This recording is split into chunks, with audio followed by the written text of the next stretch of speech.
you also just completed or in the process of your own renovation? Yeah, just completed a big project for our desert home. Oh. I've always been obsessed with the desert. I feel at home in the desert, especially the desert mountains, the Coachella Valley.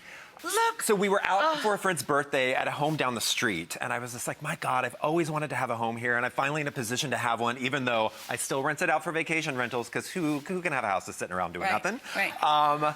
So yeah, I'm obsessed with it now. It came out really cool. It's this beautiful, it's on 5 acres, and it's all these like little homes that this family built throughout the 60s, 70s, and 80s, so it like has this wonderful feeling and personality. It's like a little family of its own. It is. It's so like cool. A little family of its own. These are actually all tips inspired by my home in the desert. So if we can get a picture of the living room before. That's the living room before. It was cute. It was not too bad, actually. It was not too bad. That sofa was kind of gross. Okay, calm it down. So that's original. Yes. So what we did, and you'll see the after in a minute, is we had these beautiful baskets hand woven in Tunisia. Yeah, I love baskets as all sorts of objet d'art. And so we did about 13 of them in that one space, and you don't have to get them hand woven in Tunisia to find something cool. You can go to Target, you can go to Home Goods, Amazon, thrift stores, the garden anywhere. store, the hardware store in my community upstate. And you can get a really cool look for very little. So what I did is get this basket, and this one actually I think is like a laundry basket even. And you get one of these light kits, which you can get these on Amazon, you can get them at Target, you can get them at IKEA. You take the cord off. Again, my hardware store, it's a big deal for us in upstate New York. Hi, Ace. So just put it through whatever little crevice you can find, so that way normally you won't have to cut through anything. Gotcha. And you just do it like it's that, kind and of you put the bulb, and it's perfect because then you've got this cute little number here. And look at that! And that's the after.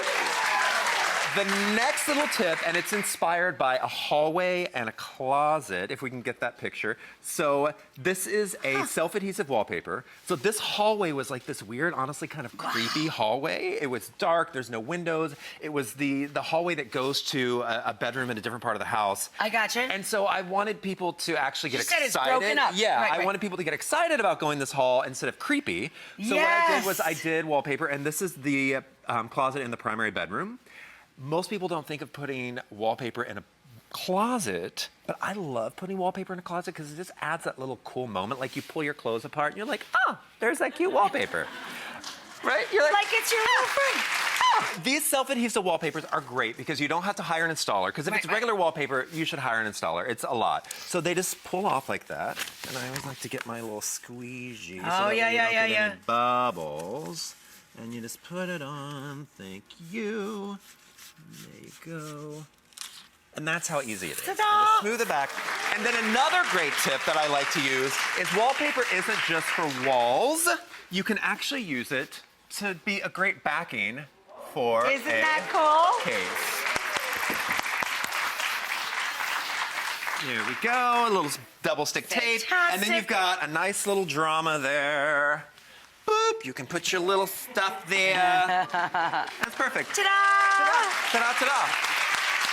Now, another inspiration from the house is runners. So a lot of times people will think, oh, I need to do a full-size rug in a room. You don't have to, because especially like I don't always love rugs under the table. Because they can get food on them. Oh my God, I do runners under beds, it goes through the bed, so when you put your feet on the floor. Exactly. That, or if you have the space, instead of doing a rug that goes all the way through because 8x10s are too big, 5x7s are too small, you put a runner on each side. And these are...